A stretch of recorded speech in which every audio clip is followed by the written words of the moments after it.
पिछले साल 22 मई को लाहौर से कराची आने वाली परवाज़ PK 8303 का तैयारा जिन्ना इंटरनेशनल एयरपोर्ट पर लैंडिंग से चंद मिनट पहले ही आबादी पर गिरकर तबाह हो गया था। तैयारे में कुल 99 अफराद सवार थे, जिनमें से 97 हलाक हो गए थे और 2 अफराद मौजज़ाना तौर पर बच गए थे।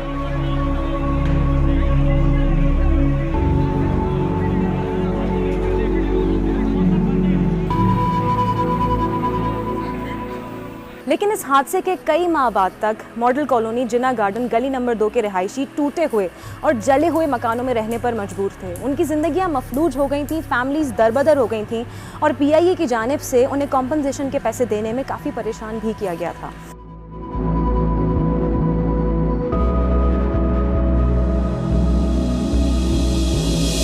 आज इस हादसे के ठीक 1 साल बाद मैं आपको इस गली की हालत दिखाने आई हूँ, जो कि पहले से तो कदरे बेहतर है, लेकिन यहाँ पर ज़िंदगी अभी भी पूरी तरह मामूल पर वापस नहीं आ सकी है।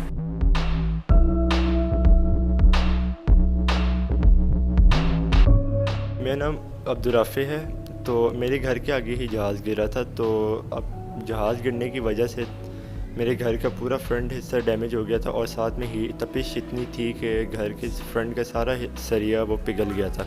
पिछली वीडियो में आपने देखा था कि मेरा घर पूरा जला हुआ था और सारा ब्लैकआउट हुआ था। तो अभी हमने सामने वाला एक पोर्शन पूरा का पूरा डिमोलिश करके दोबारा से हमने इसको खड़ा किया था। और साथ में गेट हमारा बिल्कुल ही, आपने शायद पिछली वीडियो में देखा हो कि गेट हमारा बिल्कुल ही फारिग हो गया था। तो फिर हमने दोबारा से गेट भी पूरा नए तरीके से बनवाया है। हमारी गली बिल्कुल ख़राब हो चुकी हुई थी, घर टूटे हुए थे और साथ में हम लोग गली के अंदर गुजरने से भी डरते थे क्योंकि ऊपर से कोई चीज़ आके सर पे ना गिरी जाए। तो अब ये है कि अल्हम्दुलिल्लाह आहिस्ता आहिस्ता गली स्टेबल हो रही है, पर जो जैसे पहले थी उस लेवल तक अभी तक गली का स्टेबल नहीं हुई हमारी। जब जहाज़ गुज़र रहा होता तो बच्चे कहते हैं कि अंदर आ जाओ वरना जहाज़ नीचे आ जाएगा। अब ये एक तरीके से वो मजाक के तौर पे कह रहे बस, बट उनके दिमाग में ये बात तो बैठ गई ना कि जहाज़ नीचे गिर सकता है। तो अब मतलब डर उनके एक दिलों में बैठ गया हुआ इस चीज़ का।